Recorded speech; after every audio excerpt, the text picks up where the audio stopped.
Hello నమస్తే welcome back to mercy study circle. నేను మీ మెర్సీని. అందరూ ఎలా ఉన్నారు ఫ్రెండ్స్? బాగున్నారా?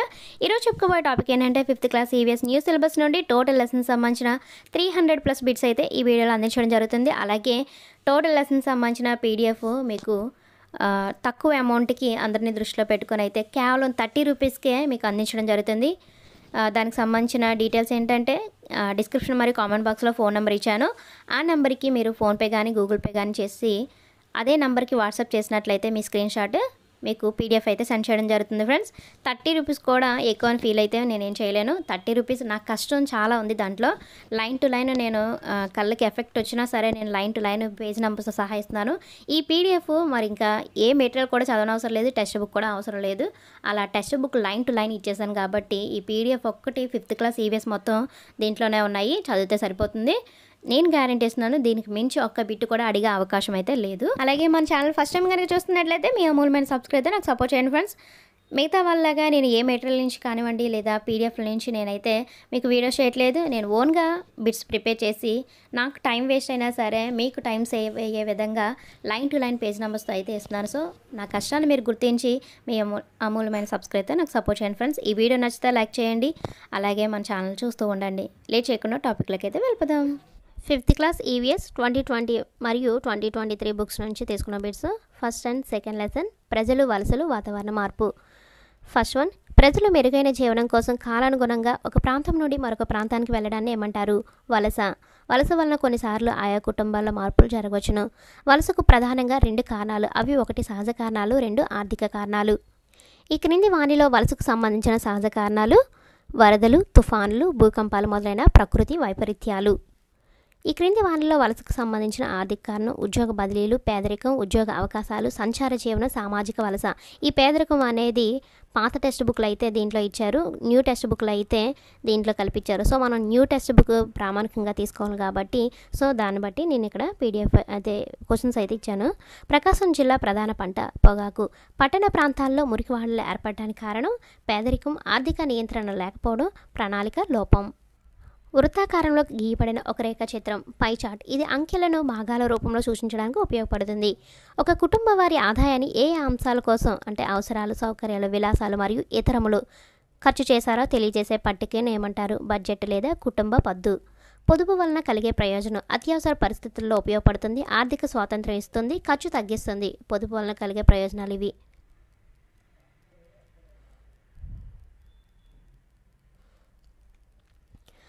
మనుషులు బతకడానికి కావలసిన కనీస సదుపాయాలు, అవసరాలు. సుఖవంతమైన జీవితం గడపడానికి అవసరమైన సదుపాయాలు, సౌకర్యాలు. ఎక్కువ ఖర్చుతో కూడిన ఎక్కువ సుఖవంతమైన సదుపాయాలు, విలాసాలు. నిత్యావసర సరుకులు, ఆహారం, కూరగాయలు, ఇల్లు మొదలైనవి ఈ అంశానికి చెందుతాయి. అవసరాలు. ఐరన్ పోలిక్ మాత్రల ఉపయోగము రక్తహీనతను తగ్గిస్తుంది. కలలు కనండి, ఆ కలలు సాకారం అయ్యే వరకు విశ్రమించకండి అని అన్నది అబ్దుల్ కలాం. అబ్దుల్ కలాం గారి పూర్తి పేరు అవుల్ పకీర్ జైన్ లబ్దీన్ అబ్దుల్ కలాం. అబ్దుల్ కలాం జన్మించిన రాష్ట్రం తమిళనాడు. 15 అక్టోబర్ 1931లో జన్మించారు. 27 జూలై 2015న సిల్లాంగ్, మేఘాలయలో మరణించారు. సముద్రం ఒడ్డున ఎగురుతున్న పక్షిని చూసి తను అలా ఎగరాలని కలలు కన్న రాష్ట్రపతి ఎవరు? అబ్దుల్ కలాం. అంటే ఎక్కడ మీకు బిట్టు మిస్ చేయకుండా అయితే ఇవ్వడం జరిగింది ఫ్రెండ్స్. మీకు టెక్స్ట్ బుక్ అవసరం లేదు. మిసైల్ మ్యాన్ ఆఫ్ ఇండియాగా పేరుగాంచిన వ్యక్తి అబ్దుల్ కలాం. అబ్దుల్ కలాం భారతదేశానికి 8వ రాష్ట్రపతిగా 2002 నుండి 2007 వరకు పనిచేశారు. 11వ రాష్ట్రపతిగా. సాధారణంగా ఒక ప్రాంతంలోని ఒక ఉష్ణోగ్రత, వర్షపాతం, తేమ మొదలైన పరిస్థితులను ఏమంటారు? వాతావరణం. విశ్వంలో ఒక సుందరమైన నీలి గ్రహం భూమి. ఈ క్రింది వానిలో వాతావరణ మార్పులు సంభవించడానికి కారణం చెట్లు నరకటం, వ్యర్థాలను, ఇంధనాలను మండించడం, గనుల తవ్వకం. ఈ క్రింది వానిలో వాతావరణ మార్పు ప్రభావం వరదలు, సునామీ, కరువు, మంచు కరగడం, అడవుల తగలబెట్టుట. వేడిగాలుల వలన అడవులు తగలబడిపోవడాన్ని ఏమంటారు? కార్చిచ్చు. ఆస్ట్రేలియా అడవుల్లో కార్చిచ్చు ప్రమాదంలో నశించిపోయిన జంతుజాలం 50 కోట్లకు పైగా.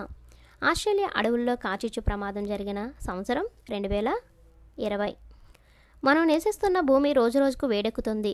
దీన్నే మనం డాష్ అంటున్నాము, గ్లోబల్ వార్మింగ్. క్రింది వానిలో సహజ వనరు నీరు, బొగ్గు, ఇంధనం.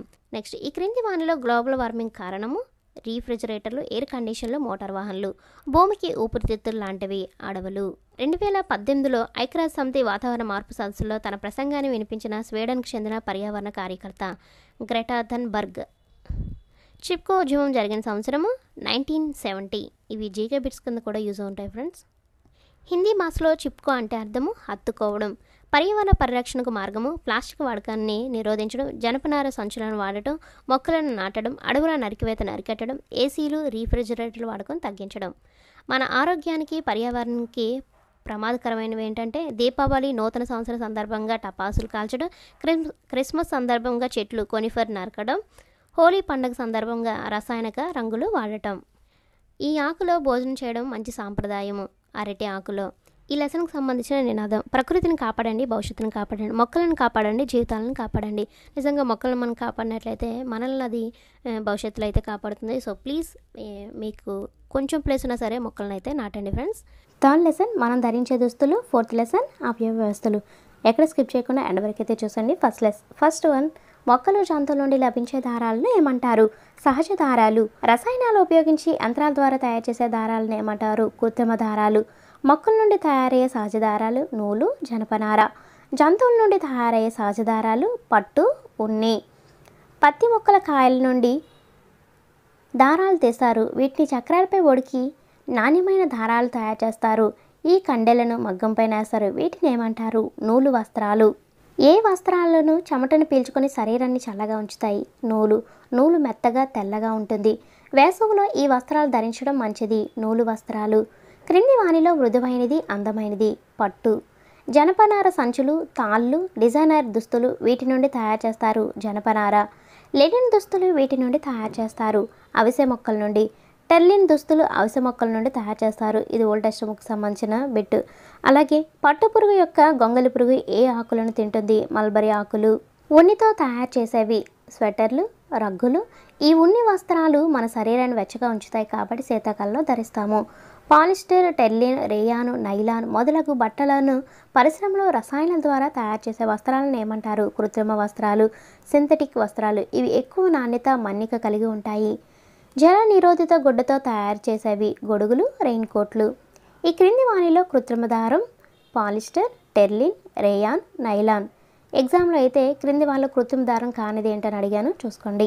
వివిధ రాష్ట్రాల్లో మగవాళ్ళు ధరించే దుస్తులు. కేరళ లుంగీలు, రాజస్థాన్ కుర్తా, తమిళనాడు చొక్కా, ధోతి. ఓల్డ్ టెక్స్ట్ బుక్లో అయితే రాజస్థాన్లో అంగార్కా అని ఉంది. నెక్స్ట్ పశ్చిమ బెంగాల్లో మగవాళ్ళు ధరించే దుస్తులు కుర్తా, ధోతి. దుస్తులు మనకు ఏ విధంగా ఉపయోగపడతాయి? ఎండ, వాన, చలి నుండి రక్షిస్తాయి. చెమటను పీల్చుకొని శరీరాన్ని చల్లగా ఉంచుతాయి. క్రిములు, కీటకాలు, దుమ్ము, కాలుష్యం బారి నుండి మనల్ని కాపాడుతాయి. మనలను అందంగా కనబడేలా చేస్తాయి. వీచే గాలిని ఏమంటారు? పవనం. తేలికపాటి పవనాన్ని ఏమంటారు? బ్రీజ్. బలమైన పవనాన్ని ఏమంటారు? గేల్. గాలిమరల ద్వారా ఉత్పత్తి అయ్యే విద్యుత్తును ఏమంటారు? పవన విద్యుత్. కొన్ని ప్రాంతాల్లో గాలిమరల ద్వారా బావుల్లో నీటిని తోడి పంట పొలాలకు మళ్లిస్తారు. గాలి యొక్క ధర్మాలు చూసుకున్నట్లయితే శబ్దాలను మోసుకెళ్తుంది, శబ్దాలను ఉత్పత్తి చేస్తుంది, ఒత్తిడి కలుగజేస్తుంది, వాసనలను మోసుకెళ్తుంది, శ్వాస తీసుకోవడానికి గాలి స్థలాన్ని ఆక్రమిస్తుంది. గాలికి బరువు ఉన్నది. బయటకు కనిపించే అవయవాలు చేతులు, కాళ్ళు, కళ్ళు. అంతర్గత అవయవాలని వేటినంటారు? మెదడు, గుండె, ఊపిరితిత్తులు, కాలేయం, మూత్రపిండాలు. మనం వీటిని నేరుగా చూడలేము. పెద్దవారిలో ఎముకల సంఖ్య 206. ఎముకల చట్రాన్ని ఏమంటారు? అస్థిపంజర వ్యవస్థ. ఈ క్రింది వాటిలో సరైనది. ఎముకల పెరుగుదల శరీరం పొడవు ఎదగడంలో సహాయపడుతుంది. అస్థిపంజర వ్యవస్థ కండరాలు కలిసి శరీరానికి ఆకారాన్ని ఆధారాన్నిస్తాయి. ఇవి అవయవాల కదలికకు తోడ్పడతాయి. మెదడును రక్షించేది కపాలం లేదా పుర్రె. ఊపిరితిత్తులను, గుండెను రక్షించేది ప్రక్కటెముకలు. వెన్నెముక శరీరాన్ని నిటారుగా ఉండేటట్లు చేస్తుంది. బాహ్య చెవి లేదా పిన్న మరియు ముక్కు చివరి భాగం డాష్ అనే మెత్తని ఎముకతో నిర్మితమై ఉంటుంది. మృదులాస్థి. సంక్లిష్టమైన ఆహార పదార్థాలు జీర్ణరసాల్లో ఉండే ఎంజైమ్ల సహాయంతో రక్తంలోనికి శోషించబడే సరళ పదార్థాలుగా మారడాన్ని ఏమంటారు? జీర్ణక్రియ. మన శరీరంలో చిన్న ప్రేగు పొడవు 6 మీటర్లు. పని చేసేటప్పుడు, ఆటలు ఆడేటప్పుడు, నిద్రపోయేటప్పుడు మనకు తెలియకుండానే నిరంతరం గాలిని పీల్చుకొని విడిచిపెడుతూ ఉంటాం. దీనిని ఏమంటారు? శ్వాసక్రియ. ముక్కు, గాలిగొట్టం, ఊపిరితిత్తులు ఈ వ్యవస్థలోని భాగాలు. శ్వాస వ్యవస్థ. ఈ క్రింది వాక్యాలను పరిశీలించండి. మనం గాలిని పీల్చడం ఉచ్ఛ్వాస, మనం గాలిని విడిచిపెట్టడం నిశ్వాసం. గాలి ఉచ్ఛ్వాస, నిశ్వాసాలను శ్వాసించడం అంటారు. నెక్స్ట్ ఈ క్రింది వాక్యాలను పరిశీలించినట్లయితే ఉచ్ఛ్వాస సమయంలో ఊపిరితిత్తులు వ్యాకోచిస్తాయి, నిశ్వాస సమయంలో ఊపిరితిత్తులు సంకోచిస్తాయి. మనం విడిచే గాలిలో ఎక్కువగా ఉండేవి కార్బన్ డైఆక్సైడ్ మరియు నీటి ఆవిరి. ఊపిరితిత్తుల నుంచి గాలి బయటకు విడవడాన్ని ఏమంటారు? నిశ్వాసం. గుండె, రక్తం మరియు రక్తనాళాలు కలిసి డాష్ను ఏర్పరుస్తాయి, రక్త ప్రసరణ వ్యవస్థ. సో 5th క్లాస్ అనేది కాకుండా చూడండి ఎన్ని బిట్స్ ఉన్నాయి. చాలామంది 5th క్లాసే కదా ఏముంటాయిలే బిట్స్ అనుకుంటారు. చాలా వరకు మనకి తెలియని బిట్స్ కూడా ఉన్నాయి. రక్త ప్రసరణ వ్యవస్థలో భాగము గుండె, రక్తము, రక్తనాళాలు. ధమనులు, సిరలు మరియు రక్తకేశ నాళికలు అనేవి రక్తనాళాలు. క్రింది వారిలో సరైనది. పుపుస ధమనులో చెడు రక్తం ఉంటుంది. సిరలు శరీర భాగాల నుంచి చెడు రక్తం గుండెకు చేరుస్తాయి. పుపుస సిరలలో మంచి రక్తం ఉంటుంది. గుండెకు సంబంధించి ఈ క్రింది వాటిలో సరైనది. దీనిలో 4 గదులు ఉంటాయి. పైన ఉండే 2 చిన్న గదులను కర్ణికలు అంటారు. క్రింద ఉన్న 2 పెద్ద గదులను జఠరికలు అంటారు. మన శరీరంలో సరిపోయే స్థాయిలో రక్తం ఉండాలంటే తీసుకోవాల్సిన ఆహారము వేరుశెనగలు, బెల్లం, నువ్వులు, గుడ్లు, పాలు, ఆకుకూరలు. రక్తంలో 3 రకాల రక్త కణాలు ఉంటాయి. ఒకటి ఎర్ర రక్త కణాలు, తెల్ల రక్త కణాలు, రక్త ఫలికలు.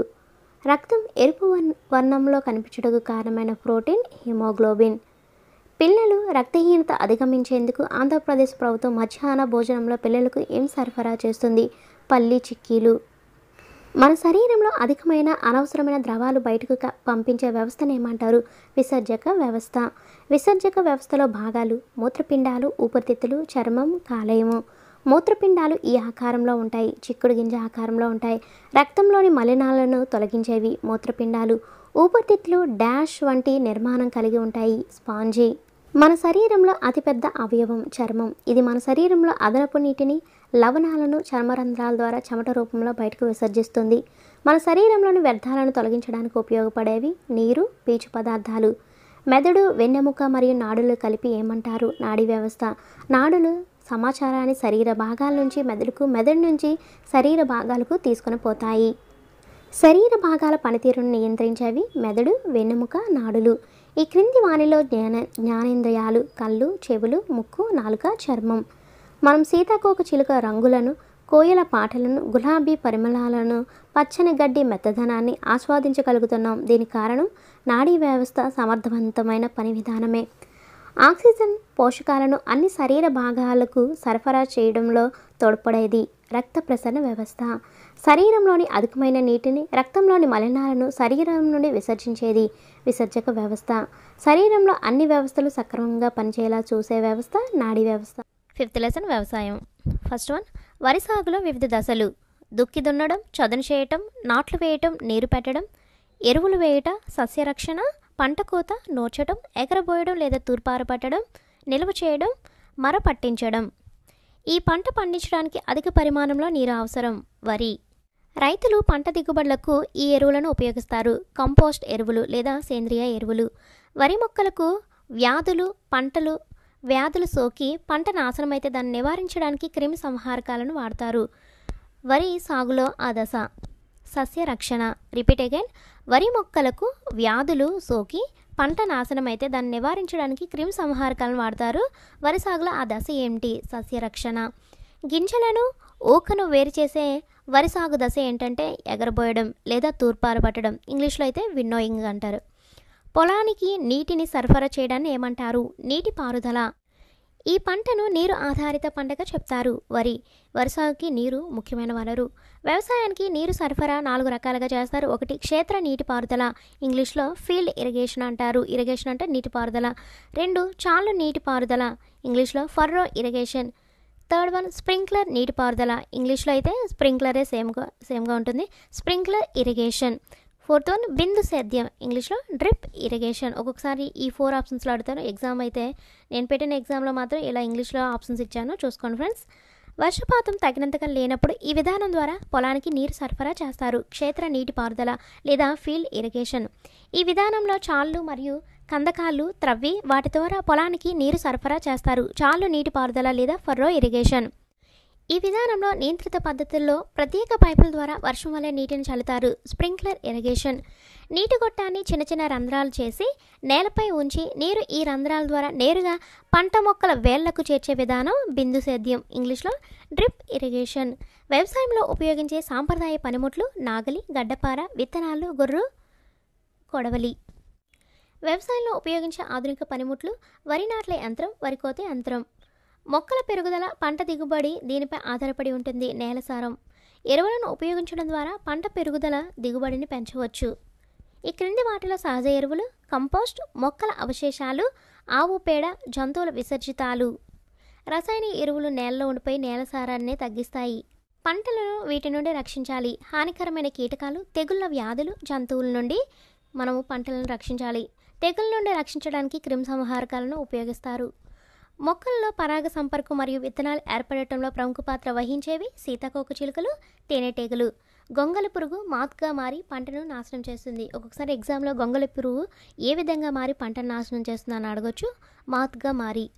సీతాకోక చిలుక జీవచక్రం చూసుకున్నట్లయితే గుడ్డు, లార్వా, ప్యూపా, ఇమాగో. కప్ప జీవచక్రం ఈ క్రింది వాటిలో సరైనది. గుడ్లు, తోక కప్ప లేదా టాడ్పోల్, కాళ్ళు కలిగిన టాడ్పోల్, చిరు కప్ప, ఫైనల్గా కప్ప. టాడ్పోల్స్ అని వీటిని అంటారు. తోక కప్పలు లేదా కప్ప లార్వాలను టాడ్పోల్స్ అంటారు. కప్పలు టాడ్పోల్గా ఉన్నప్పుడు వీటిని తిని నీటిని శుభ్రంగా ఉంచడంలో సహాయపడతాయి. శైవలాలను తిని నీటిని శుభ్రంగా ఉంచడంలో సహాయపడతాయి. కప్పలు వీటిని ఆహారంగా తీసుకుంటాయి. దోమలు, ఇతర క్రిములు, కీటకాలు. ఇది 2020 టెక్స్ట్ బుక్ నుండి అయితే ఈ బిట్ ఉంది. పర్యావరణం దెబ్బతినడం గురించి తెలియజేయడంలో మంచి సూచికలుగా ఉపయోగపడేవి సీతాకోక చిలుకలు మరియు కప్పలు. వీటిని మనం రక్షించుకోకపోతే మొక్కల ఆవరణ వ్యవస్థపై ప్రభావం చూపి చివరగా ఆహారపు గొలుసు విచ్ఛిన్నమవుతుంది. సీతాకోక చిలుకలు మరియు కప్పలు. క్రిమి సంహారకాలు ఉపయోగించడం వలన వీటి ఉనికి దెబ్బతింటుంది. ఒక్కొక్కసారి ఎగ్జామ్లో క్రిమి సంహారకాలు ఉపయోగించడం వలన వేటి ఉనికి దెబ్బతింటుంది అని అడగొచ్చు. సీతాకోక చిలుకలు మరియు కప్పలు. రసాయనాల కాలుష్యానికి ఎక్కువగా ప్రభావితం అయ్యేవి సీతాకోక చిలుకలు మరియు కప్పలు. పొలాల్లో దిష్టిబొమ్మలు పెట్టడం వరి సాగు ఈ దశలో ఒక పద్ధతి. సస్య రక్షణ. క్రిమి సంహారకాలు చల్లేటప్పుడు రైతులు పాటించవలసిన జాగ్రత్తలు: చేతికి తొడుగులు, కళ్ళజోళ్ళు, మాస్కులు, బూట్లు, దుస్తులు ధరించాలి. తినడం లేదా త్రాగటం అనేది చేయకూడదు. క్రిమి సంహారక డబ్బాలు, స్ప్రేయర్లు కారకుండా జాగ్రత్త పడాలి. గాలికి వ్యతిరేక దిశలో పిచికారి చేయకూడదు. రైతులు అధిక దిగుబడుల కోసం పురుగుమందులు, రసాయన ఎరువులు విచక్షణారహితంగా ఉపయోగించడం వల్ల వచ్చే వ్యాధి కాన్సర్. సేంద్రియ వ్యవసాయంలో రైతులు వేటిని సేంద్రియ ఎరువులుగా ఉపయోగిస్తారు? పశువుల వ్యర్థాలు, వర్మీ కంపోస్ట్, నూనె చెక్క, జీవ వ్యర్థాలు. దీన్నే ZBNF అంటారు. ZBNF అనగా జీరో బడ్జెట్ నేచురల్ ఫార్మింగ్. సేంద్రియ వ్యవసాయం వలన ఉపయోగం చూసుకున్నట్లయితే పర్యావరణం పరిరక్షించబడుతుంది, కాలుష్యాన్ని తగ్గిస్తాయి, నీటిని పొదుపు చేస్తాయి, నేల కోతను తగ్గిస్తాయి, తక్కువ శక్తిని ఉపయోగించుకుంటాయి మరియు నేల సారాన్ని పెంచుతాయి. ధాన్యాన్ని నిల్వ చేసేటప్పుడు తీసుకోవాల్సిన జాగ్రత్తలు ఏంటి? ధాన్యాన్ని ఎండబెట్టి నిల్వ చేసే గదిలో గాలి, వెలుతురు ఉండేటట్లు చూడాలి. నిల్వ చేసే ముందు పురుగు మందులు చల్లి గదిని శుభ్రం చేయాలి. కీటకాలు, ఎలుకలు గింజలను తినకుండా గదులను ఎత్తైన స్థలంలో ఉండేటట్లు చూడాలి. మన రాష్ట్రంలో ముఖ్యమైన ఆహార పంట వరి. ఎంత శాతం మంది ప్రజల ప్రధాన వృత్తి వ్యవసాయము? 62%. ఈ క్రింది వాటిల్లో చిరుధాన్యాలు: కొర్రెలు, అండు కొర్రెలు, సామలు, అరికెలు, ఊదలు. ఈ చిరుధాన్యాలు మన రాష్ట్రంలో పండిస్తున్నారు. వరి, గోధుమ, చిరుధాన్యాలు ఉత్పత్తి చేయడంలో భారతదేశం ఎన్నవ స్థానంలో ఉంది? 2వ స్థానంలో. సంతులిత ఆహారంలో తగిన పరిమాణంలో ఉండే పోషకాలు: ప్రోటీన్స్, క్రొవ్వులు, పిండి పదార్థాలు, విటమిన్లు, ఖనిజ లవణాలు. మనకు శక్తిని ఇచ్చే ఆహారంలో ముఖ్యమైనవి కార్బోహైడ్రేట్స్, పిండి పదార్థాలు. పిండి పదార్థాలకు వనరులుగా వీటిని చెప్పుకోవచ్చు: వరి, గోధుమ, జొన్నలు, మొక్కజొన్న, చిరుధాన్యాలు, బంగాళదుంప, బెల్లం, చిలగడదుంప. శరీర పెరుగుదలకు సహాయపడే ఆహార పదార్థాలు: పెసలు, మినుములు, కందులు, శనగలు, పప్పు ధాన్యాలు, కాయధాన్యాలు, బఠానీలు, గుడ్లు, మాంసం. ఇవి ఒక్క పెరుగుదలకు మాత్రమే కాకుండా ఎక్కువ శక్తిని ఇవ్వడానికి మరియు గాయాలను తగ్గించడంలో కూడా ఉపయోగపడతాయి. ఈ క్రింది వాటిలో పోషకాలు కలిగిన ఆహార పదార్థం చూసుకున్నట్లయితే రాగి సంకటి, జొన్న రొట్టెలు, పల్లి చిక్కీ. సరైన నిష్పత్తిలో అన్ని పోషకాలను కలిగి ఉన్న ఆహారాన్ని ఏమంటారు? సమతుల్య ఆహారం. 1 కిలో వరి ఉత్పత్తి చేయడానికి అవసరమయ్యే నీరు 3000 నుంచి 5000 లీటర్లు. ప్రపంచ ఆవరణ వ్యవస్థలో నిర్వాహకులు రైతులు. 6th లెసన్: నీరు ఎంతో విలువైనది. మన గ్రామాల్లో ప్రధానమైన నీటి వనరులు చెరువులు, నూతులు, బోరుబావులు. వర్షపు నీటిని నిల్వ చేయడానికి చెరువులు నిర్మిస్తాం. నదుల్లో నీరు నిల్వ చేయడానికి ఆనకట్టలు మరియు జలాశయాలను నిర్మిస్తారు. జలాశయాల్లో నీటి మట్టం పెంచడానికి నదీ వాలుకు అడ్డుగా నీటిని నిల్వ చేయడానికి నిర్మించబడిన అడ్డుకట్టను ఏమంటారు? ఆనకట్ట. నీటి వనరులకు ముఖ్యమైన జలవనరు వర్షం. ఆనకట్టలను వీటికి ఉపయోగిస్తారు: విద్యుత్ ఉత్పత్తికి, నీటిపారుదలకు, తాగడానికి. ఆనకట్టల వలన ఫలితాలు: వినోదం, వరదల నియంత్రణ, నీటి సరఫరా, జల విద్యుత్, వ్యర్థాల నిర్వహణ, నదుల దిక్సూచి, వన్యజీవులకు ఆవాసం, జల వ్యవహారం, ఈత కొట్టడం మొదలైన వినోదాత్మక కార్యక్రమాలకు కూడా ఆలవాలంగా ఉంటాయి. మన రాష్ట్రంలో ప్రధానమైన నదులు కృష్ణ, గోదావరి.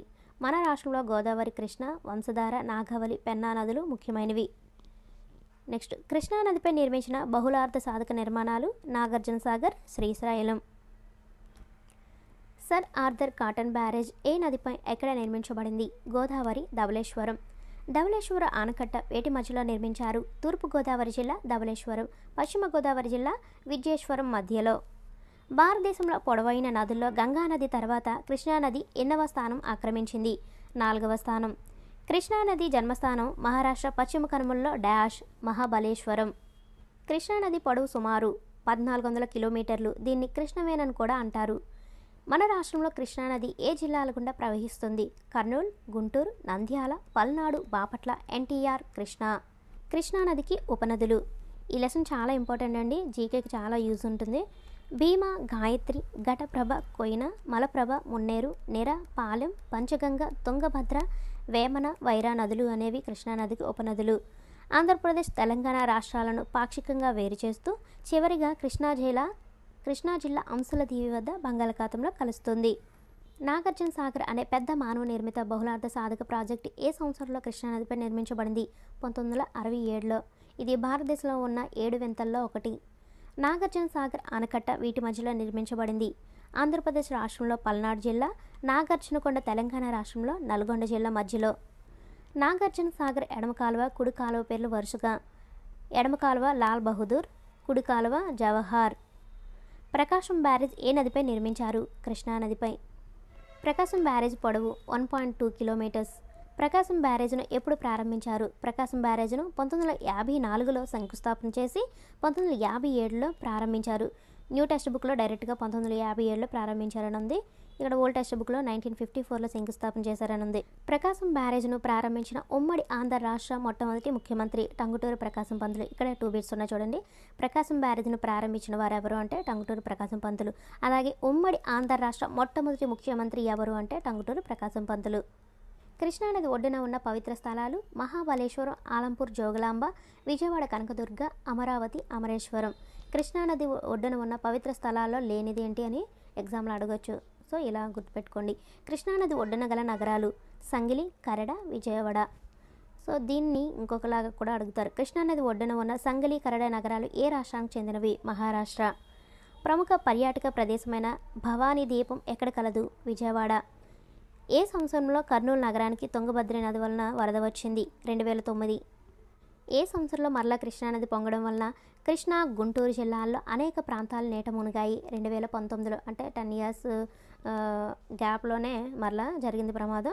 ఈ క్రింది వాక్యాలను పరిశీలించినట్లయితే అధిక వర్షపాతం వలన వచ్చేవి వరదలు, చాలా తక్కువ లేదా వర్షం పడకపోవడం వలన సంభవించేవి కరువులు. ఎక్కువ వర్షం పడని జిల్లా ఏంటంటే అనంతపురం. తొట్లవల్లూరు మండలం ఏ జిల్లాకు చెందినది? కృష్ణా జిల్లా. 7th లెసన్ మనకు ఎవరు సేవ చేస్తారు? కర్నూలు జిల్లాలోని అల్లూరు గ్రామం అందుకున్న పురస్కారం స్వచ్ఛతే సేవ. మనకు ఎవరు సేవ చేస్తారన్న పాఠంలో పచ్చదనం, పరిశుభ్రతకు మారుపేరుగా ఉన్న గ్రామం అల్లూరు. ఇలా కూడా క్వశ్చన్ అడిగే అవకాశం ఉంది. ప్రజలకు అవసరమైన సౌకర్యాలు అందించడానికి సేవ చేసే వ్యవస్థను ఏమంటారు? ప్రభుత్వం. ప్రభుత్వం అనగా ప్రజలకు అవసరమైన సౌకర్యాలు అందించే ఒక సేవా వ్యవస్థ. మన దేశంలో ఎన్ని స్థాయిల్లో ప్రభుత్వాలు ఉన్నాయి? 3 స్థాయిల్లో. ఒకటి స్థానిక ప్రభుత్వం, రాష్ట్ర ప్రభుత్వం, కేంద్ర ప్రభుత్వం. గ్రామాలు, పట్టణాలు, నగరంలో ఉండే స్థానిక ప్రభుత్వాన్ని ఏమంటారు? స్థానిక ప్రభుత్వం. ఎన్ని సంవత్సరాలు పైబడిన గ్రామస్తులచే గ్రామ పంచాయతీ సభ్యులు ఎన్నుకోబడతారు? 18 సంవత్సరాలు పైబడిన గ్రామస్తులచే గ్రామ పంచాయతీ సభ్యులు ఎన్నుకోబడతారు.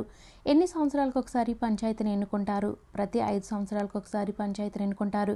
గ్రామ పంచాయతీ పెద్ద నాయకుడు లేదా గ్రామ పంచాయతీ పెద్ద ఎవరు అని అడుగుతారు, లేదా గ్రామ పంచాయతీ నాయకుడు ఎవరిని అడుగుతారు? సర్పంచ్. సర్పంచ్ పదవీ కాలము 5 సంవత్సరములు. గ్రామీణ ప్రాంత ప్రజలకు వారికి కావలసిన సేవలు పారదర్శకతతో అందించడానికి ప్రభుత్వం కొంతమంది ఉద్యోగులచే ఏర్పాటు చేసిన వ్యవస్థ గ్రామ సచివాలయం. ప్రతి గ్రామ సచివాలయంలో ప్రజలకు సేవలు అందించడానికి ఎంతమంది ఉద్యోగులు ఉంటారు? 11 మంది. కొన్ని గ్రామాలు కలిసి ఒక డాష్ ఏర్పడును మండలం. మన రాష్ట్రంలోని మండలాల సంఖ్య 679. మన రాష్ట్రంలోని మండలాల సంఖ్య 676. ఇది 2020 టెక్స్ట్ బుక్లో ఇలా ఇచ్చారు 676. న్యూ టెక్స్ట్ బుక్లో ఏమో 679. సో ఇదే మీరు మెయిన్గా తీసుకోవాలి. మండల స్థాయిలోని అన్ని సంక్షేమ అభివృద్ధి కార్యక్రమాలు నిర్వహించేవారు మండల అభివృద్ధి అధికారి. మండల పరిషత్ అధ్యక్షుడు వీరిచే ఎన్నుకోబడతారు ఎంపీటీసీ సభ్యులచే. మండల పరిషత్తులను ఓటర్లు ఈ ఎంపీటీసీ సభ్యులు ఎన్నుకుంటారు. ఎంపీటీసీల పదవీ కాలము 5 సంవత్సరములు. ఈ క్రింది వానిలో మండల పరిషత్ కార్యాలయం విధి. ఎగ్జామ్లో అయితే విధి కానిది ఏంటని అడిగాను. ఇక్కడ డైరెక్ట్గా మీకు క్వశ్చన్ ఆన్సర్ తెలియాలి కాబట్టి ఇక్కడ మీకు చదువుకోవడానికి వీలవుతుందని చెప్పి డైరెక్ట్ క్వశ్చన్ ఆన్సర్ ఇస్తున్నాను. అక్కడైతే ఆప్షన్స్ బట్టి మీకు కన్ఫ్యూజన్లో ఉంటాయి. ప్రాథమిక విద్య అందేలా చూస్తుంది. రక్షిత మంచినీరు అందిస్తుంది. వ్యవసాయం, పశువుల పెంపకం, చేపల పెంపకం, కోళ్ల పరిశ్రమ అభివృద్ధి, రోడ్లు, నీటిపారుదల నిర్మాణం మరియు మరమ్మతులు, రక్షిత మంచినీరు అందించడం, ఆరోగ్యం, మహిళా శిశు సంక్షేమం, మురికినీటి సౌకర్యం. మహిళా శిశు సంక్షేమం కోసం పనిచేసే కార్యాలయం మండల పరిషత్ కార్యాలయం. శాంతి భద్రతలను కాపాడే మండల స్థాయి ప్రభుత్వ సంస్థ పోలీస్ స్టేషన్. దీనికి తహసీల్దార్ అధిపతి. మండల రెవెన్యూ కార్యాలయం. కుల ధృవీకరణ, ఆదాయ ధృవీకరణ పత్రాలను జారీ చేసే మండల స్థాయి ప్రభుత్వ సంస్థ మండల రెవెన్యూ కార్యాలయం. రైతులకు పట్టాదారు పాస్ పుస్తకాలు మంజూరు చేసే మండల స్థాయి ప్రభుత్వ సంస్థ ఏంటి? మండల రెవెన్యూ కార్యాలయం. ఇలా ఇండివిజువల్గా అడుగుతారు, సో చూసుకోండి. మండల రెవెన్యూ కార్యాలయం యొక్క విధి. సో ఇక్కడ ఇంకా ఉండిపోయినవి ఏవో ఉన్నాయో అవి కూడా ఇచ్చేసాను. వెట్టి చాకరీ చేసే ప్రజలను విముక్తి చేయడం, భూ సంబంధిత సమస్యలను పరిష్కరించడం, ఎన్నికలు నిర్వహించడం. ఎగ్జామ్లో విధి కానిది ఏంటని అడుగుతూ ఉంటాను. తల్లి బిడ్డ సంక్షేమం పథకంలో భాగంగా సురక్షితమైన కాన్పులకు బాధ్యత వహించే మండల స్థాయి ప్రభుత్వ సంస్థ ప్రాథమిక ఆరోగ్య కేంద్రం. పొదుపు మరియు డిజిటల్ లావాదేవీలను చూడటం, రైతులకు రుణాలు అందించడం ఈ మండల స్థాయి ప్రభుత్వ సంస్థ బ్యాంక్. క్రింది వారిలో మండల విద్యా వనరుల కేంద్రం యొక్క విధి. బడి ఈడుగల పిల్లలను పాఠశాలను నమోదు చేస్తారు. బడిలో చేరిన పిల్లలందరికీ నాణ్యమైన విద్య అందేలా పాఠశాలను పర్యవేక్షిస్తారు. మధ్యాహ్న భోజన పథకం బాగా అమలు అయ్యేలా చేస్తారు. ఈ క్రింది వానిలో పశు వైద్యశాల యొక్క విధి ఏంటి? పశువుల ఆరోగ్యం సంరక్షిస్తారు. గాయపడిన జంతువులకు వైద్యం అందిస్తారు. జంతువుల నుండి మనుషులకు సోకే వ్యాధులను గుర్తించి వాటికి నివారణ చర్యలను చేపడతారు. కొన్ని మండలాలు కలిసి ఒక డాష్గా ఏర్పడుతుంది, జిల్లాగా ఏర్పడుతుంది. మన రాష్ట్రంలో ఎన్ని జిల్లాలు ఉన్నాయి? 26. 13 జిల్లా పరిషత్తులు. ఓల్డ్ టెక్స్ట్ బుక్లో అదే 2020 టెక్స్ట్ బుక్లో అయితే 13 జిల్లాలని ఇచ్చారు. సో న్యూ టెక్స్ట్ బుక్ అంటే 2023లో అయితే మరలా కొన్ని యాడ్ చేయడం జరిగింది. అంటే జిల్లాలు మరలా డివైడ్ చేశారు కాబట్టి 26 జిల్లాలు అయితే ప్రజెంట్ ఉన్నాయి. జిల్లా పరిషత్ అధ్యక్షులు వీరిచే ఎన్నుకోబడతారు. జడ్పీటీసీ సభ్యులచే ఎన్నుకోబడతారు. మండలంలోని ఓటర్లు ఈ జడ్పీటీసీ సభ్యులను ఎన్నుకుంటారు. జడ్పీటీసీ సభ్యులను ఎన్నుకునేది మండలంలోని ఓటర్లు, అయితే జిల్లా పరిషత్ అధ్యక్షులను ఎన్నుకునేది జడ్పీటీసీ సభ్యులు అన్నమాట. జిల్లాలోని అన్ని ప్రభుత్వ సంస్థల కార్యకలాపాలను పర్యవేక్షించేది కలెక్టర్. పట్టణాలు, నగరాల్లోని స్థానిక ప్రభుత్వాలను ఏమంటారు? పురపాలక, నగరపాలక సంస్థలు అంటారు. మన రాష్ట్రంలో నగరపాలక, పురపాలక సంస్థలు వరుసగా నగరపాలక సంస్థలు 16, పురపాలక సంస్థలేమో 74. పురపాలక సంఘానికి అధిపతి చైర్పర్సన్. నగరపాలక సంస్థకు అధిపతి మేయర్. నగరపాలక, పురపాలక సంస్థల విధులేంటి? చెత్తను శుభ్రం చేయడం, వ్యర్థాలను తొలగించడం, వీధి దీపాల ఏర్పాటు, జనన మరణాల నమోదు, గృహాలు, పార్కుల నిర్మాణము, ఆసుపత్రుల ఏర్పాట్లు, రోడ్ల నిర్మాణం, మరమ్మతులు, నిర్వహణ, రక్షిత మంచినీటి సౌకర్యం కల్పించడం. రాష్ట్ర ప్రభుత్వంలో వీరి సలహా మేరకు మంత్రిమండలిని నియమించేది ఎవరు? ముఖ్యమంత్రి సలహా మేరకు మంత్రిమండలి నియమించేది గవర్నర్. రాష్ట్ర ప్రభుత్వంలో ముఖ్యమంత్రి సలహా మేరకు మంత్రిమండలిని నియమించేది గవర్నర్. రాష్ట్రంలో ప్రజలందరి బాధ్యత తీసుకునేది రాష్ట్ర ప్రభుత్వం. ఆంధ్రప్రదేశ్ ప్రస్తుత గవర్నర్ ఎవరు? ఎస్ అబ్దుల్ నజీర్. భారతదేశ రాజ్యాంగాధిపతి రాష్ట్రపతి. మన రాష్ట్రపతి ద్రౌపది ముర్ము. ప్రధానమంత్రిని నియమించేది రాష్ట్రపతి. కేంద్ర ప్రభుత్వంలో వీరి సలహా మేరకు మంత్రిమండలిని నియమించేది. కేంద్ర ప్రభుత్వంలో అయితే ప్రధానమంత్రి సలహా మేరకు మంత్రిమండలిని నియమించేది రాష్ట్రపతి. సో ఇలా క్వశ్చన్స్ అడుగుతూ ఉంటారు. మీకు టెక్స్ట్ బుక్ మొత్తం కంప్లీట్గా అయితే ఇచ్చేసాను, అందులో ఎటువంటి డౌట్ లేదు. మీరు ఈ బిట్స్ చదివితే టెక్స్ట్ బుక్ చదివేసినట్టే. కేంద్ర ప్రభుత్వం అందించే సేవలేంటి? తపాలా, రైల్వే, టెలికాం, విమానాశ్రయాలు, ప్రకృతి వైపరీత్యాల నిర్వహణ. ఈ క్రింది వాక్యాలను పరిశీలించినట్లయితే రాష్ట్రంలో అత్యున్నత న్యాయ వ్యవస్థ హైకోర్టు, దేశంలో అత్యున్నత న్యాయ వ్యవస్థ సుప్రీంకోర్టు. ఇది 8th లెసన్. ప్రపంచాన్ని చూసి వద్దాం. 9th lesson. ప్రమాదాలు, ప్రథమ చికిత్స. ఫస్ట్ వన్, విదేశాలకు వెళ్ళడానికి ప్రధానమైన రవాణా వ్యవస్థలు వాయు మార్గాలు, జల మార్గాలు. ప్రయాణించడానికి తక్కువ ఖర్చుతో కూడుకున్న మార్గాలు జల మార్గాలు. క్రింది వానిలో విదేశాలకు వెళ్ళడానికి కారణం ఏంటి? ఉన్నత చదువుల కోసం, వివిధ ప్రదేశాల సందర్శన కోసం, క్రీడల్లో పాల్గొనడం కోసం, ఉద్యోగరీత్యా, వ్యాపార రీత్యా. మన దేశం నుండి విదేశాలకు ఎగుమతి అవుతున్న పండ్లు మామిడి, అరటి, దానిమ్మ. ఎగ్జామ్లో ఎగుమతి కాని పండ్లు ఏంటని అడగొచ్చు. విదేశాల నుండి మనం దిగుమతి చేసుకుంటున్న పండ్లు kiwi, dragon fruit, durian fruit. ఎగ్జామ్లో కూడా దిగుమతి చేసుకుంటున్న పండ్లలో లేనిదని అడిగాను, చూసుకోండి. మన ప్రదేశంలో దొరికే లేదా తయారు చేసే ఉత్పత్తులు లేక సరుకులు అధికంగా ఉంటే అవి ఇతర ప్రదేశాలకు పంపబడతాయి. ఈ పద్ధతిని ఏమంటారు? ఎగుమతి. ఈ ఎగుమతి ద్వారా విదేశీ కరెన్సీ అనేది లభిస్తుంది. ఇది ఆయా దేశాల ఆర్థిక వృద్ధికి సహాయపడుతుంది. ఎగుమతి. మనం కావలసిన సరుకులను ఇతర ప్రాంతాల నుంచి చేసుకునేది దిగుమతి. పివి సింధు పూర్తి పేరేంటి? పూసర్ల వెంకట సింధు. ఒలింపిక్ క్రీడల్లో భారతదేశం తరపున 2016లో ఒలింపిక్స్లో రజత పథకాన్ని సాధించిన మొదటి భారతీయ మహిళ ఎవరు? పివి సింధు. ఇక్కడ మరొక 2 క్వశ్చన్స్ ఉన్నాయి, చూడండి. ఒలింపిక్ క్రీడల్లో భారతదేశం తరపున ఏ సంవత్సరంలో ఒలింపిక్స్లో రజత పథకాన్ని పివి సింధు సాధించింది? ఇలాగ అడగొచ్చు. మరొకలా కూడా అడగొచ్చు. భారతదేశం తరపున 2016లో ఒలింపిక్స్లో పివి సింధు సాధించిన పథకం ఏంటి అని అడగొచ్చు. రజత పథకం. సో ఒక క్వశ్చన్ని 10 రకాలుగా మనం డివైడ్ చేసుకొని చదివినట్లయితే కంటెంట్ అనేది మన మైండ్లో ఉంటుంది. సో నెక్స్ట్ క్వశ్చన్ చూద్దాం. ఏ సంవత్సరంలో పివి సింధు ప్రపంచ బ్యాడ్మింటన్ ఛాంపియన్షిప్లో బంగారు పథకాన్ని సాధించింది? 2019. పివి సింధు ఆటల్లో పాల్గొనే సందర్భంలో ఏ దేశాలు సందర్శించింది? Switzerland, Malaysia, Rio de Janeiro. PV సింధుని భారత ప్రభుత్వం గౌరవించిన పురస్కారాలేంటి? పద్మభూషణ్, పద్మశ్రీ, రాజీవ్ ఖేల్ రత్న. ఎగ్జామ్లో పివి సింధుని భారత ప్రభుత్వం గౌరవించిన పురస్కారాల్లో లేనిది అని అడిగాను. నెక్స్ట్ వన్, ప్రఖ్యాత బ్యాడ్మింటన్ క్రీడాకారిణి అయిన పివి సింధుకు రాష్ట్ర ప్రభుత్వం ఏ ఉద్యోగం ఇచ్చి గౌరవించింది? Deputy collector. ఆంధ్ర కాశ్మీర్గా పేరు పొందిన ప్రాంతం లంబసింగ్. ఆంధ్ర కాశ్మీర్గా పేరు పొందిన లంబసింగ్ ఏ జిల్లాలో ఉంది? విశాఖ జిల్లాలో. ప్రపంచాన్ని గ్లోబల్ విలేజ్గా మార్చిన అంశాలేంటి? రవాణా వ్యవస్థ, సమాచార వ్యవస్థ. ఇవి ప్రమాదకరం. కిక్కిరిసిన ఆటోల్లో ప్రయాణించడం, బస్సులపైకి ఎక్కడం, వేగంగా మోటార్ వాహనాలు నడపడం, బస్ ఫుట్బోర్డ్పై ప్రయాణం. ప్రమాదాలు జరగకుండా తీసుకునే చర్యలను ఏమంటారు? భద్రతా చర్యలు. ఎవరికైనా అనుకోని సంఘటనల వలన గాయాలు కావడాన్ని ఏమంటారు? ప్రమాదాలు. దీనిపై ప్రయాణం ప్రమాదకరం. ఫుట్బోర్డ్. వైకల్యం ఉన్న విద్యార్థుల కోసం డాష్ని నిర్మించాలి. ర్యాంప్. 2020 టెక్స్ట్ బుక్ చూసుకున్నట్లయితే రైలింగ్ అని ఉంటుంది. సో మీరు ఆప్షన్స్ కన్ఫ్యూజ్ అవ్వద్దు. మీకు ఆప్షన్స్లో ఏది ఇస్తే అది మీరు ఐడెంటిఫై అయితే చేయండి ఫ్రెండ్స్. రోడ్లపైన దాటడానికి డాష్ను ఉపయోగించాలి. Zebra crossings. రోడ్డు ప్రమాదాలు నివారించడానికి ప్రతి ఒక్కరూ పాటించవలసిన నిబంధనలు: బస్ ఫుట్ బోర్డుపై ప్రయాణం చేయరాదు, కారులో వెళ్ళేటప్పుడు సీట్ బెల్ట్ ధరించాలి, కదులుతున్న వాహనాల నుండి దిగరాదు లేదా దూకరాదు.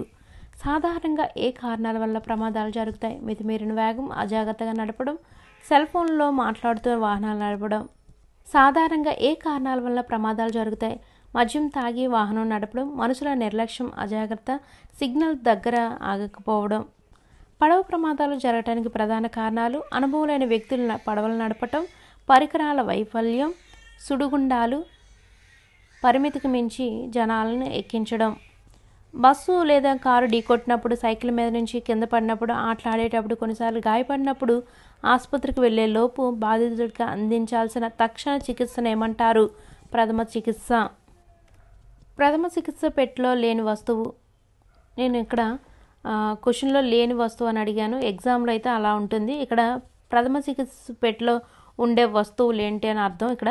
అయితే నేను ఇక్కడ ఎడిట్ చేయడం మర్చిపోయాను. దూది, tincture, iodine, ointment, medicated plaster, కత్తెర, bandage cloth, antiseptic cream, petroleum jelly, సబ్బు, జ్వరమానిని. ఇవి ప్రథమ చికిత్స పెట్టెలో ఉండే వస్తువులు. ఎగ్జామ్లో లేని వస్తువు ఏంటని అడిగాను. గాయాలకు ప్రథమ చికిత్స: తడి దూదిని ఉపయోగించి గాయాన్ని సబ్బు నీటితో కడిగి యాంటీసెప్టిక్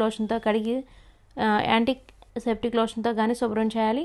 దూదితో టింక్చర్ అయోడిన్ కానీ యాంటీసెప్టిక్ క్రీమ్ కానీ రాయాలి. గాజు గుడ్డతో కట్టి పైన ప్లాస్టర్ వేయాలి. కాలిన గాయాలకు ప్రథమ చికిత్స చూసుకున్నట్లయితే కాలిన గాయంపై కొంతసేపు చల్లనీరు పోయాలి. కాలిన గాయం తీవ్రమైనది అయితే లేపనం పోయాలి. కాలిన గాయం పైన ఏర్పడిన నీటి బొబ్బలను చదవకూడదు, కట్టకూడదు, ఐస్ ఉపయోగించకూడదు. కుక్క కాటుకు ప్రథమ చికిత్స: కుక్క కరిచిన ప్రాంతాన్ని బాగా సబ్బు లేదా యాంటీసెప్టిక్ లోషన్తో కడగాలి. గాయాన్ని ప్లాస్టర్తో కానీ గాజుగుట్టతో కానీ కట్టకూడదు. పాము కాటుకు ప్రథమ చికిత్స: మొదట కాటు వేయబడిన భాగాన్ని నిశ్చితంగా పరిశీలించి కుట్టినది విషసర్పమో కాదో నిర్ధారించుకోవాలి. సాధారణంగా పాము కాటుకు గురైన వ్యక్తి భయంతో స్పృహ తప్పి పడిపోతాడు. అతని భయం తగ్గించేలా మనం మాట్లాడాలి. విషం శరీరంలో ఇతర భాగాలకు వ్యాపించకుండా ఒక గుడ్డతో గాయం పై భాగంలో గట్టిగా కట్టాలి. పాము కరిచిన వ్యక్తి అచేతనంలోకి పోకుండా చూడాలి. తేలు కుట్టినప్పుడు ప్రథమ చికిత్సగా గాయాన్ని దేనితో కడగాలి? సబ్బు నీరుతో. వైద్య సేవల కొరకు, పోలీసు, అగ్ని ప్రమాదాల నివారణల కొరకు 24 గంటలు అందుబాటులో ఉండే సేవలను ఏమంటారు? అత్యవసర సేవలు. ఎమర్జెన్సీ ఫోన్ నెంబర్ చూసుకున్నట్లయితే 108. మనకు ఉచితంగా వైద్య సలహాలు అందించడానికి భారత ప్రభుత్వం ఏర్పాటు చేసిన ఫోన్ నెంబరు 104. పోలీసు నుండి లభించే అత్యవసర ఉచిత సేవ 100. క్రింది వాటిలో ప్రకృతి విపత్తులు చూసుకున్నట్లయితే భూకంపాలు, తుఫాన్లు, వరదలు. క్రింది వాటిలో కరోనా కోవిడ్-19 వ్యాధి యొక్క ప్రధాన లక్షణాలు చూసుకున్నట్లయితే జ్వరం, దగ్గు, శ్వాస తీసుకోవడంలో ఇబ్బందులు. 10th లెసన్ భారత స్వాతంత్ర్యోద్యమం. 11th లెసన్ అవని నుండి అంతరిక్షానికి. ఈ 2 లెసన్స్తో అయితే ఇది కంప్లీట్ అయిపోతుంది ఫ్రెండ్స్. ఫస్ట్ వన్ భారత స్వాతంత్ర్య దినోత్సవం ఆగస్టు 15. భారతదేశంలో నెలకొల్పిన ప్రాచీన విశ్వవిద్యాలయాలు నలంద, తక్షశిల. ఒక వ్యక్తి లేదా ఒక సందర్భానికి గౌరవ శోషణగా నిర్మించబడిన ఒక విగ్రహం లేదా భవనాన్ని ఏమంటారు? చారిత్రక కట్టడం. తాజ్మహల్, ఎర్రకోట, హవా మహల్, సాంచి స్తూపం మొదలైనవి కొన్ని చారిత్రక కట్టడాలు. వాస్కోడిగామా ఏ దేశస్థుడు? పోర్చుగీస్. వాస్కోడిగామా ఏ సంవత్సరంలో భారతదేశానికి సముద్ర మార్గాన్ని కనుగొన్నాడు? 1498. వీటికి సంబంధించిన కోడ్స్ అయితే ఇయర్స్ ఏ విధంగా గుర్తుపెట్టుకోవాలో కోడ్స్ అయితే చెప్పాను. దాని యొక్క లింక్ డిస్క్రిప్షన్ మరియు కామెంట్ బాక్స్లో పెట్టాను ఫ్రెండ్స్. అవి చూసిన తర్వాత ఈ లెసన్ అయితే నేర్చుకోండి. బాగా ఇయర్స్ అనేవి గుర్తుంటాయి. భారతదేశానికి వర్తకం కోసం వచ్చిన వారి వరుస క్రమం: పోర్చుగీస్ వారు, డచ్ వారు, ఫ్రెంచ్ వారు, బ్రిటిష్ వారు. చూడండి, ఇవి గుర్తుపెట్టుకోవాలంటే ఫస్ట్ పోడా ఎక్కడికి? పోడా అంటే పో అంటే పోర్చుగీస్ వారు, డా అంటే డచ్ వారు. నెక్స్ట్ ఎవరు? ఫ్రెంచ్ వారు, బ్రిటిష్ వారు. మన దేశంలో ఈస్ట్ ఇండియా కంపెనీని స్థాపించిన వారు బ్రిటిష్ వారు. బ్రిటిష్ వారు భారతీయ రాజ్యాలను జయించి ఏ సంవత్సరంలో పాలించడం ప్రారంభించారు? 1757.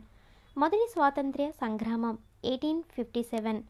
1857లో భారతదేశంలో వివిధ ప్రాంతాల్లో ప్రజలు బ్రిటిష్ వారిపై తిరుగుబాటు చేశారు. భారత జాతీయ కాంగ్రెస్ ఏర్పడిన సంవత్సరం 1885. మహాత్మా గాంధీజీ స్వాతంత్ర్య పోరాటంలో చేరిన సంవత్సరం 1919. భారత జాతీయ కాంగ్రెస్ భారతదేశాన్ని వదిలి వెళ్లాలని బ్రిటిష్ వారిని డిమాండ్ చేసిన సంవత్సరం 1942. సహాయ నిరాకరణ ఉద్యమం, ఉప్పు సత్యాగ్రహం అనే ఉద్యమాలను చేపట్టిన వారు Mahatma Gandhiji. Do or die అనే నినాదాన్ని ఇచ్చిన వారు Mahatma Gandhiji. Do or die నినాదంతో ప్రారంభించిన ఉద్యమం క్విట్ ఇండియా ఉద్యమం. చివరిగా బ్రిటిష్ వారు మన దేశాన్ని వదిలి వెళ్ళిన తేదీ 1947 ఆగస్టు 14. భారత రాజ్యాంగం రూపొందించబడిన తేదీ 1949 నవంబర్ 26. భారత రాజ్యాంగం అమలులోకి వచ్చిన తేదీ 1950 జనవరి 26. గణతంత్ర దినోత్సవం జనవరి 26. జతపరచనండి కింద వాటిని. బ్రిటిష్ పాలన స్థాపన 1757. భారత జాతీయ కాంగ్రెస్ ఆవిర్భావం 1885. స్వాతంత్ర్య పోరాటంలో గాంధీజీ నాయకత్వం 1919. క్విట్ ఇండియా ఉద్యమం 1942. ఇయర్స్ అయితే కోర్స్ చెప్పాను, మర్చిపోకుండా వీడియో డిస్క్రిప్షన్ మరియు కామెంట్ బాక్స్లో ఇచ్చాను, చూడండి ఫ్రెండ్స్. బెంగాల్ విభజన 1905. సహాయ నిరాకరణ ఉద్యమం 1920. ఉప్పు సత్యాగ్రహం 1930. యూరోపియన్లో భారత సముద్ర మార్గం కనుగొన్న సంవత్సరం 1498. బ్రిటిష్ పాలనపై ప్రజలు తిరుగుబాటు చేసిన సంవత్సరం 1857. సముద్ర మార్గం ద్వారా ప్రపంచాన్ని చుట్టవచ్చిన మొదటి వ్యక్తి ఫెర్డినాండ్ మాజిలాన్. ఈయన పోర్చుగీస్ నావికుడు. క్రింది వానిలో భూమికి నమూనా గ్లోబ్. ఇది భూమి మీద రకరకాల ప్రాంతాలను గుర్తించడానికి ఉపయోగపడుతుంది. గ్లోబ్ మీద నిలువుగా గీయబడిన ఊహారేఖలను ఏమంటారు? రేఖాంశాలు. గ్లోబ్ మీద అడ్డంగా గీయబడిన ఊహారేఖలను ఏమంటారు? అక్షాంశాలు. కొన్నిసార్లు ఇవి కన్ఫ్యూజ్ అవుతూ ఉంటాము. నిలువుగా అంటే నిలబడింది ఎవరు? రేఖ నిలబడింది, అలా గుర్తుపెట్టుకోండి. లేదా ఇక్కడ చూడండి, అడ్డుగా అక్షాంశాలు అలాగైనా గుర్తుపెట్టుకోండి. గ్లోబును అడ్డంగా 2 సమాన భాగాలకు విభజించే అక్షాంశాలని ఏమంటారు? భూమధ్యరేఖ. గ్లోబు నిలువుగా 2 సమాన భాగాలకు విభజించే రేఖాంశాన్ని ఏమంటారు? Prime meridian. వివిధ దేశాల గడియారాలు వేరువేరు సమయాలకు చూపించడానికి గల కారణం ఏంటంటే భూమి చలనం. మనం నివసిస్తున్న భూమి చలిస్తూ ఉండటమే దీనికి కారణము. భూమి తన చుట్టూ తాను తిరగడాన్ని ఏమంటారు? భూభ్రమణం. భూమి తన చుట్టూ తాను ఒకసారి తిరగడానికి పట్టే సమయం 24 గంటలు. పగలు రాత్రి ఏర్పడటానికి కారణం భూభ్రమణం. భూమి తన చుట్టూ తాను తిరుగుతూ సూర్యుని చుట్టూ తిరగడాన్ని ఏమంటారు? పరిభ్రమణం. పరిభ్రమణానికి పట్టే సమయం 365 రోజులు. ఋతువులు ఏర్పడటానికి కారణం పరిభ్రమణం. పరిభ్రమణం వల్ల ఋతువుల్లో మార్పులు సంభవిస్తాయి. సూర్యుడు మరియు సూర్యుని చుట్టూ పరిభ్రమిస్తున్న గ్రహాలను కలిపి ఏమంటారు? సౌర కుటుంబం. సూర్యుని కక్షలో ప్లానెట్స్, ఆస్ట్రాయిడ్స్, తోకచుక్కలు, ఇతర పదార్థాలు ఉంటాయి. సూర్య కుటుంబంలో భూమి ఎన్నవ స్థానంలో ఉంది? 3వ స్థానంలో. సూర్యునికి దగ్గరగా ఉండే గ్రహము బుధుడు. సూర్యునికి అతి దూరంగా ఉండే గ్రహము వరుణుడు. సౌర కుటుంబంలో మనకు వేడిని వెలుతురుని ఇచ్చేది సూర్యుడు. సూర్యుని చుట్టూ పరిభ్రమించు ఖగోళ వస్తువులను ఏమంటారు? గ్రహాలు. గ్రహాల చుట్టూ పరిభ్రమించు వాటిని ఏమంటారు? ఉపగ్రహాలు. భూమికి గల ఒకే ఒక సహజ ఉపగ్రహము చంద్రుడు. ఇది భూమి చుట్టూ పరిభ్రమిస్తుంది. చంద్రుడు భూమి చుట్టూ ఒకసారి తిరగడానికి పట్టే సమయం 27 రోజులు. సౌర కుటుంబంలో ఉండే గ్రహాలు బుధుడు, శుక్రుడు, భూమి, అంగారకుడు, బృహస్పతి, శని, యురేనస్, నెప్ట్యూన్. ర్యాకెట్లను ఉపయోగించి అంతరిక్ష కక్షలోకి ప్రవేశపెట్టిన మానవ నిర్మిత ఉపగ్రహాన్ని ఏమంటారు? కృత్రిమ ఉపగ్రహం. భారతదేశపు మొట్టమొదటి కృత్రిమ ఉపగ్రహము ఆర్యభట్ట. భారతదేశం ఆర్యభట్ట ఉపగ్రహాన్ని కక్షలోకి ప్రవేశపెట్టిన సంవత్సరం 1975. Last one. చంద్రయాన్ 2 కృత్రిమ ఉపగ్రహాన్ని ప్రయోగించిన తేదీ July 22, 2019. దీనిని శ్రీహరికోటలోని సతీష్ ధావన్ స్పేస్ సెంటర్ నుండి GSLV MKIIM-1 ద్వారా ప్రయోగించారు. దీనిలో ఆర్బిటర్, విక్రమ్ ల్యాండర్ మరియు ప్రజ్ఞాన్ రోవర్ ఉన్నాయి. సో ఇది టీచర్స్ టోటల్ 330+ బిట్స్ అయితే ఈ వీడియోలో అందించడం జరిగింది. దీనికి సంబంధించిన మీకు PDF కావాలి అనుకుంటే డిస్క్రిప్షన్ మరియు కామెంట్ బాక్స్లో ఇచ్చిన నెంబర్కి జీపే కానీ ఫోన్పే కానీ చేసినట్లయితే అదే నెంబర్కు మీరు స్క్రీన్ షాట్ వాట్సాప్ ద్వారా సెండ్ చేసినట్లయితే మీకు PDF అయితే సెండ్ చేయడం జరుగుతుంది. ఇలాంటి యూస్ఫుల్ కంటెంట్ మీకు కావాలి అనుకుంటే మీ సపోర్ట్ కూడా ఇవ్వండి ఫ్రెండ్స్. ఫర్దర్గా హయ్యర్ స్టడీస్కి సంబంధించిన PDF కానివ్వండి, వీడియోస్ కానివ్వండి మీకు అందించాలంటే మీ సపోర్ట్ కూడా నాకు ఇవ్వండి ఫ్రెండ్స్. మీరు సపోర్ట్ చేస్తుంటే నాకు ఎంకరేజ్గా ఉంటుంది. ఇంకా మీకు అందించాలనే కుతూహలంతో ఎక్కువగా వీడియోస్ చేయాలనే ఇంట్రెస్ట్ ఉంటుంది. సో ప్లీజ్ మీరు ఫస్ట్ టైం కనుక చూస్తున్నట్లయితే మన ఛానల్ సబ్స్క్రైబ్ చేయడం మాత్రం మర్చిపోద్దు ఫ్రెండ్స్. ఈ వీడియో నచ్చితే లైక్ చేసండి. ఇలాంటి మరెన్నో వీడియోస్ కోసం మన ఛానల్ చూస్తూ ఉండండి. Thank you for watching.